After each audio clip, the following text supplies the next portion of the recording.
దొరికిన వాడిని తురుముదాం, దొరకని వాడిని తరుముదాం. అసలు కశ్మీర్లో ఉగ్రవాదం అనేది లేకుండా చేసి దేశం మీసం తిప్పుదాం అన్నట్లుగా బోర్డర్లో చకచకా కదులుతోంది భారత్ ఆర్మీ. ఈసారి ఉగ్రవాదుల ఏరువేత చరిత్రలో నిలిచిపోవాలంటూ వ్యూహాత్మకంగా ముందుకు వెళ్తోంది. టెర్రరిస్టులకు సపోర్ట్ చేస్తున్న స్థానికులను సైతం వేటాడుతోంది. శత్రువుల కుత్తకులు కత్తిరించేందుకు జవాన్లు చూపిస్తున్న జోరు పాపాల పాకిస్తాన్ ను గజగజ వడికేలా చేస్తోంది. పెహల్గాం దాడి ఘటనతో యావత్ భారతం కన్నీరు పెట్టుకుంది. ఆ కన్నీళ్లకు బదులు తీర్చుకోవాల్సిన అవసరం, బాధ్యత ఇప్పుడు అందరిపైన ఉంది. దీంతో ఉగ్రవాదంపై ఉక్కుపాదం అన్న రెగ్యులర్ మాటకు విరుద్ధంగా ఫుల్ ఫోర్స్ తో కదులుతోంది భారత బలగం. ఉగ్రవాదం అంతు తేలాలి, లెక్కకు లెక్క పక్కాగా అప్పచెప్పాలి. మరోసారి భారత్ వైపు చూడాలంటే గజ్జున వణికిపోవాలన్న రేంజ్ లో దూసుకుపోతోంది ఇండియన్ ఆర్మీ. బీఎస్ఎఫ్, సిఆర్పీఎఫ్ తో కలిసి కసిగా అడుగులు వేస్తోంది. ఇక వేట మొదలైంది.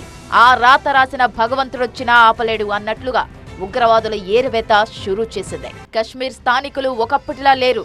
గత కొన్నాళ్ల నుంచి మార్పు గట్టిగానే మొదలైంది.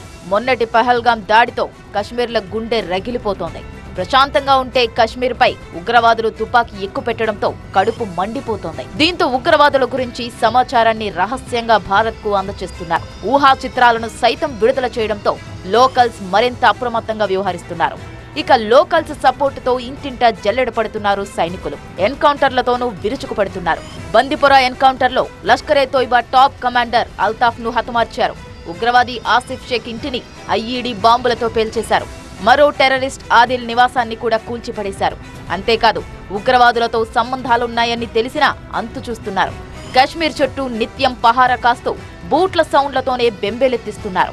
పుల్వామా, పూంచ్, రాజౌరి సెక్టార్స్ లో తనిఖీలు చూస్తుంటే బోర్డర్లో ఉన్న పాక్ సైనికులు సగం చచ్చిపోవాల్సిందే. కేవలం కశ్మీర్లో మాత్రమే కాదు, పంజాబ్ బోర్డర్లో శత్రు దేశానికి సైతం చెమటలు పట్టేలా బలగాలు మోహరించాయి. అంతేకాదు, 2 టెర్రర్ మాడ్యూల్స్ ని ఛేదించి పలువురిని అరెస్టు చేశారు. పెద్ద మొత్తంలో ఆయుధాలను, పేలుడు పదార్థాలను స్వాధీనం చేసుకున్నారు. Rocket, propelled grenades, rocket launcher, ఐఈడీలు, హ్యాండ్ గ్రెనేడ్స్, పిస్టల్స్, కమ్యూనికేషన్ పరికరాలను సీజ్ చేశారు. భారత్ వైపు చూడడం అటుంచితే కనీసం బోర్డర్ వైపు లుక్కేయాలన్నా జాయింట్లు జారిపోయేలా సీరియస్ యాక్షన్ షురూ అయింది. అనుమానం వచ్చినా అంతు చూస్తుండటంతో పాక్కు చలి జ్వరం పట్టుకున్నట్లయింది.